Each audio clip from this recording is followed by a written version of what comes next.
Hey everybody, and welcome back to Empty Pockets Ironworks. Real quickly, I wanted to give you guys a materials list.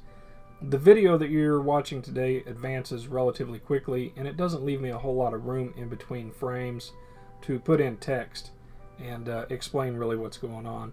So for today's build, basically everything that I used is 14 gauge plate, 3/16 rod, 1/4 inch rod, let's see, there's some 3/8, there's a little bit of 1/2 inch, and then there's also that 5/8 inch hexagon rod.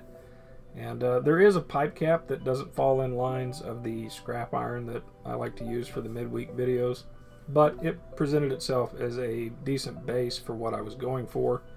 And yeah, I hope you guys enjoy it. I know, like I said, the video format today is going to advance very quickly. Hopefully it's not too hard to follow. With this project, as with most things, I was just kind of making it up as I went along. It didn't actually come very easy today. I racked my brain on this last night after trying to scramble to come up with a project for today. And the wife actually came up with the idea. Usually I just kind of accentuate onto that, and it usually works out really well.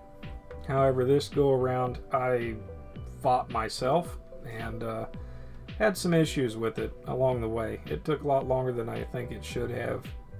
Overall though, I'm really happy with the end result.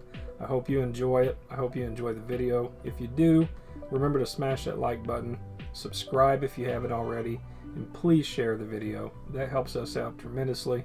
And our YouTube channel is growing, and it's because of people like you doing those simple things for us, and I greatly appreciate it. So anyway, back to the video.